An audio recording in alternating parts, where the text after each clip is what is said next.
Opportunity para malaman kamusta na po si tatay on your visit today? Yes, oo.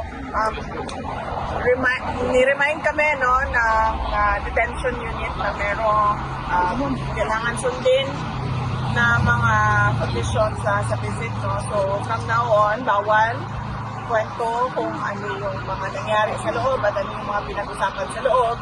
I can only say na, yeah, President Duterte is still alive. Yan lang po, ang hanggang doon lang po. Kasi bawal po magbigay ng mga information na pinag-usapan sa loob. You're the one who owns the stroller? Ha? Ikaw? Si Charlie. Ay, ikaw! Ay, mayroon pa palang mas maliit. Nabasilan. So, but even at 2 his health, wala pong malita. We're not allowed to give updates. Okay. Anyway, but kayo, VP, will you be here during the hearing on the 23? Inaayos pa namin yung schedule namin. So, hindi pa namin alam kung sino yung makakarating sa September 22 para sa confirmation of charges. But likely, merong relative na darating. Sigurado yon kasi kailangan talaga na merong, sabi ko sa kanila, kailangan talaga na merong bumibisita sa kanya whenever allowed ng detention Nagtatanong lang po yung mga taga-Japan, meron din silang big gathering sa 2021 and they want to know if you can join them also in Japan. Oo, nag-confirm naman na kami sa mga organizers sa Japan, led by Sir Berwin. September 20 sila sa Tokyo and then September 21 sila sa Nagoya. So yung buong weekend na yon, Saturday, Sunday, merong Filipino community gathering sa Japan. And I understand, meron din dito sa The Hague. No? And likely, marami din sa loob ng Philippines. Well, on another note po, nagtuloy na yung pagdinig ng flood control program at sa Senado at nag-anunsyo na magpupulo daw ng independent fact-finding committee dito sa flood control. Your thoughts, bro? Well, sabi ko nga lagi, no, too little too late yung administration. Alam naman na natin yung problema na corruption sa flood control. Hindi lang sa administrasyon na ito, sa mga lahat ng mga dumaan na administrasyon, hindi lang sa administrasyon ni Pangulong Duterte. Alam na natin yan lahat. Naging mayor ako 2010. Meron ng issue ng flood control corruption. And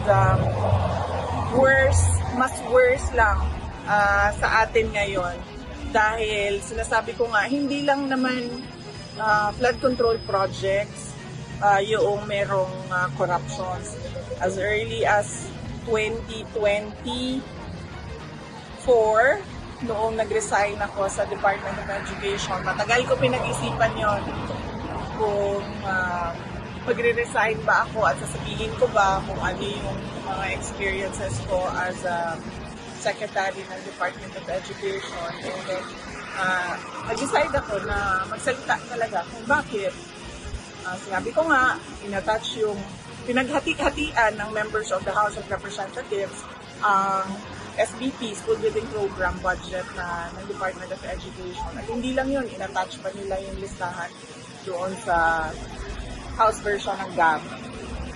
Pero, and alam yun ni President Marcos, ng BBM, alam niya yun, kasi tinake up din yun during a meeting in Malacanang.